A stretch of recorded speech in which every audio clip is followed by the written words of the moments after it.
Kalau kalian punya bisnis, kamu itu belum menjadi sebuah business owner. Maksudnya? Di video ini bakal aku jelasin. Wow.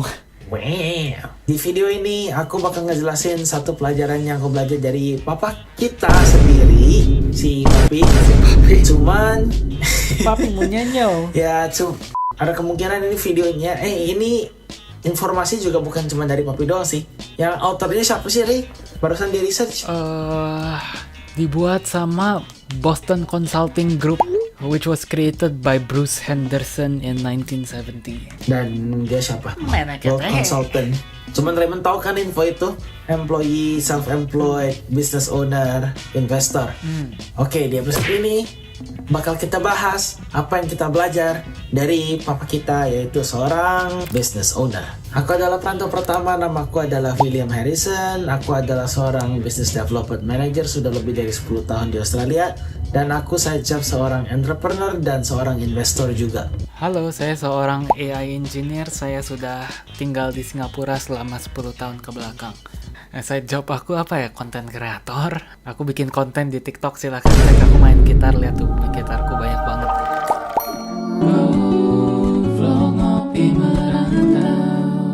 Videonya bakal burik terus sampai kalian subscribe.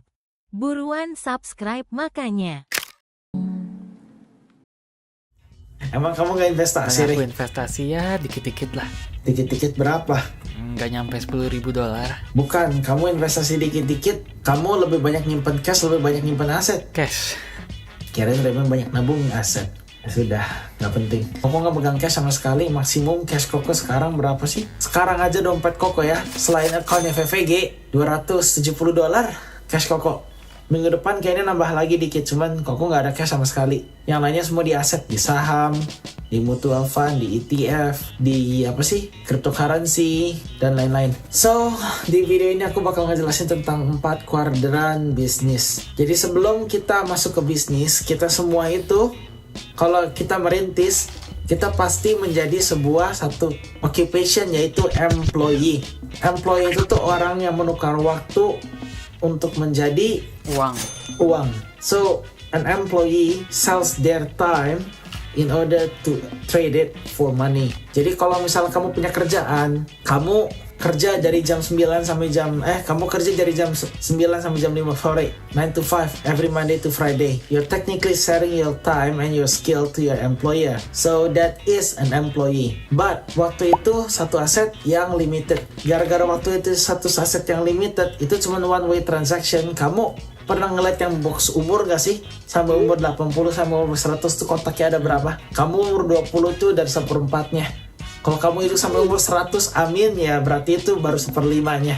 Cuman kalau misalnya majorly orang hidup sampai umur 80, kamu udah hilang 1/4 dari kotaknya. Setiap minggu berlalu, itu kotaknya makin lama makin gede, makin banyak. So, your time is limited and it's short. Kamu udah pakai 1/4, belum tentu kamu ya bakal hidup selama itulah ya. Nggak tahu kita juga, amit-amit. Cuman maaf kata, tadi aku ngomong, cuman ya waktu itu tuh adalah satu aset yang limited, itu one way transaction dan kamu nggak bisa recover waktu itu lagi. Jadi kalau misalnya kamu kerja untuk menukar waktu menjadi uang, then you are an employee. Terus, Aku employee. Aku juga employee, cuman aku seorang business owner dan investor juga. Bisa aja, kenapa? Soalnya ada juga contohnya kayak uncle kita tuh seorang investor. Cuman dia investor, dia juga jadi employee. Kenapa? Kalau misal dia pensiun pakai duit investasinya, terus tiba-tiba dia nggak ada kerjaan, lama-lama katanya takut cepet pikun dulu tuh. Gara-gara takut cepet pikun, gimana to enjoy the life? Ya kerjaan yang dia suka aja. Cuma bukan berarti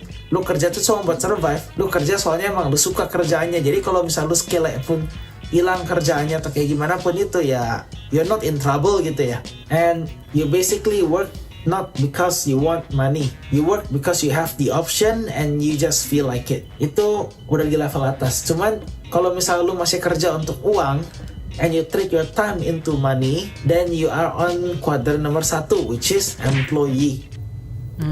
Dari employee, setelah dulu pernah dibikin juga nih video 4 level kekayaan. Pernah ya? Udah kan kemarin 4 level kekayaan. Ini 5 level kegoblokan. 4 level kekayaan ada deh. Nggak ingat. Yang gimana sih caranya biar nggak bokeh selamanya? Emergency fund. Iya, ingat itu. Masa nggak ingat? Ya pokoknya Kita pernah bikin satu video di sini untuk 4 level kekayaan. Gimana caranya sih biar kamu nggak bokeh lagi selamanya? Untuk achieve-nya silahkan nonton video itu. Nomor 2 adalah seorang self-employed. Self-employed itu seorang yang dagang, menukar jasa atau produk. Dan orang yang dagang itu punya satu hal namanya leverage. Contoh, kalau misalnya orang bisa bikin $100 per hari untuk kerja 8 jam sehari, which is ya oke lah. Orang kalau misalnya dia self-employed, dia jual 10 barang harga 10 barang harga 100.000 aja itu udah sejuta. Itu ada yang namanya economies of scale. Jadi kalau misalnya di sehari bisa ngejual 20, 30, 40 itu nggak ada limit ceilingnya. Itu masuk level kedua, which is self-employed. Menjual barang atau jasa yang ada sistem scalability-nya. Jadi bedanya apa ya? Kalau self-employed artinya tidak menukar waktu tetap dengan uang lagi ya, tapi lebih ke Ya kapan aja gitu loh. Freelancer self-employed dong.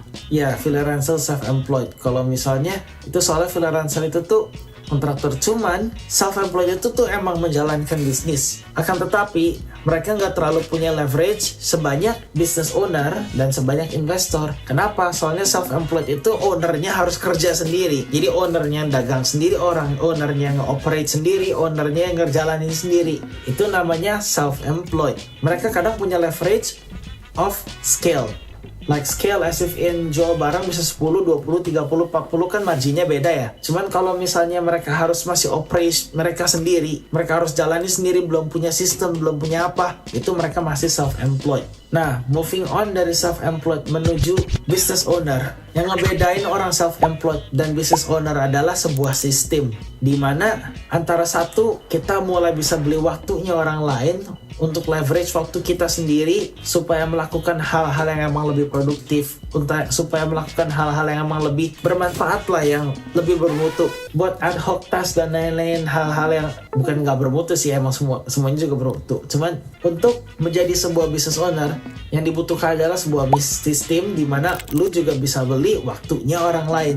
Jadi lu tidak terlalu menggunakan waktu kamu sendiri, cuman kamu bisa beli waktunya orang lain untuk melakukan hal-hal yang kamu ingin lakukan. Itu adalah business owner. Untuk memasuki tahap business owner itu tidak masuk ke, itu bukanlah sesuatu yang gampang.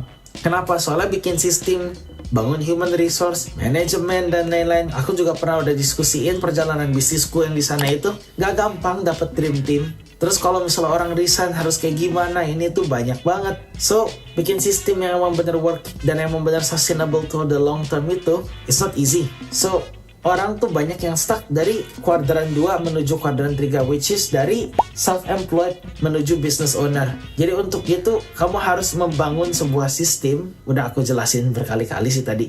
Lu harus bangun sebuah sistem di mana lu tidak terlalu rely on your own time to do everything by yourself gitulah. That is business owner. Dan yang ngebedain kuadran 1 dan 2 dan kuadran 3 dan 4 adalah satu hal yang namanya passive income. Jadi passive income itu tuh bisa dibuat kalau misalnya lu tidur, duit masih ngalir, masih kerja, orang-orang ada yang masih kerja, bisnisnya masih kerja, sistemnya masih kerja, code-nya masih kerja, medianya masih kerja, itu adalah business owner. Hey, jangan skip dulu video ini. Percaya nggak kalian kalau aku bisa bikin kartu ini melayang ya?